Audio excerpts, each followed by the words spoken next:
Olá, estudantes e famílias maristas, tudo bem com vocês? Que bom estarmos aqui para iniciarmos mais uma semana de estudos. Eu convido vocês, estudantes, a lerem o poema Bisazinha, observando o grau do substantivo. Esta semana nós vamos reforçar nossos estudos quanto ao grau do substantivo, aumentativo, diminutivo e grau normal. Por exemplo, aumentativo, gatão.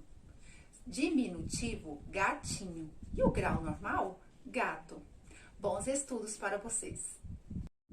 No componente de produção textual, eu convido vocês a observarem o texto não verbal. E o que é um texto não verbal? É um texto onde só tem imagens, mas que contam uma história. Então, observem as imagens, complete as lacunas, criando um texto verbal e depois gravem um vídeo contando o que vocês entenderam desta história. E para a nossa aula de matemática, nós iremos falar um pouquinho sobre os sólidos geométricos. Observem esta imagem. Muito bem, nessa imagem vocês vão observar também o nome de cada sólido geométrico e colorir de acordo com a legenda, tá bom? Para a próxima atividade, vocês vão relacionar a figura com a forma correspondente. As figuras planas têm todos os pontos no mesmo plano, como o círculo, o triângulo,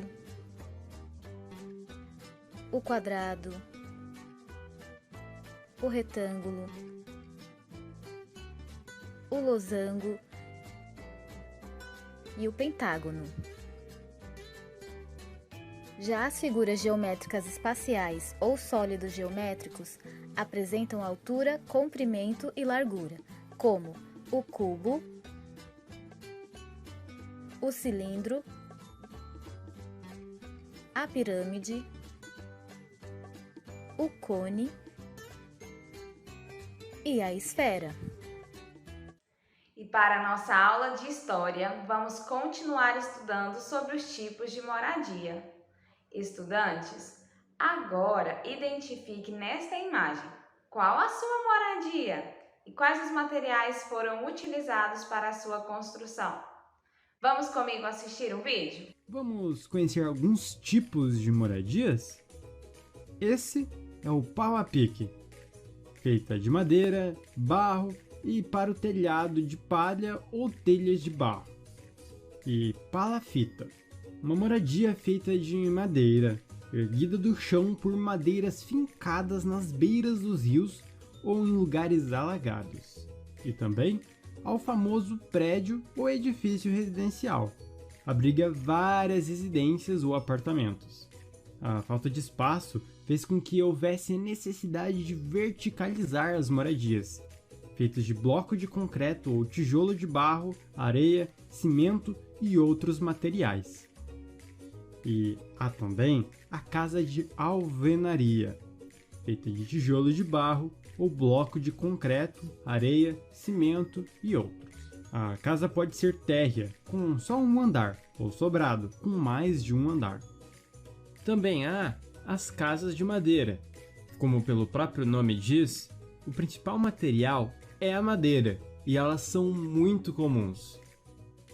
E também tem a oca, que são habitações tradicionais dos povos indígenas, feitas de palha e varas. Porém, não significa que todos os povos ainda moram nesse tipo de moradia, pois sofreram interferência em suas tradições e cultura. E há também o iglu, que é feito de blocos de neve. Infelizmente, para muitos, a moradia não passa de um sonho distante, pois apesar de ser um direito de todo cidadão, nem todos têm a casa própria. Aos que vivem em casas alugadas, aos que vivem em áreas de risco e outros que vivem em abrigos e ainda aqueles que vivem na rua e carregam o sonho de ter sua casa própria.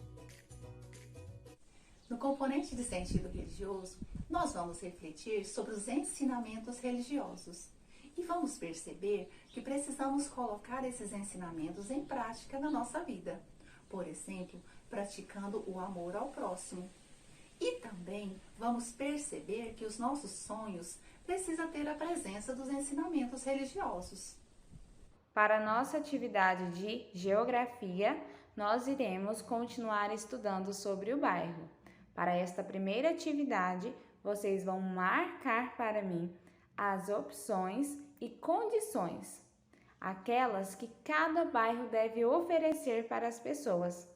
Vamos realizar com muito capricho.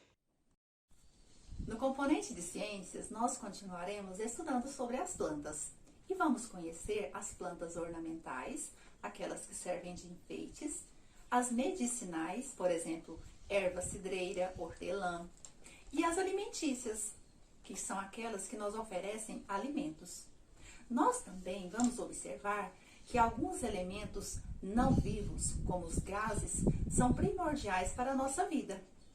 Representem com um desenho a troca de gases entre os seres vivos e as plantas. Nós, seres vivos, respiramos o oxigênio e liberamos o gás carbônico. As plantas, elas respiram o gás carbônico e liberam o oxigênio. Espero que vocês tenham gostado dos conteúdos planejados nesta semana. Bons estudos para vocês e um abraço forte da tia Darlene.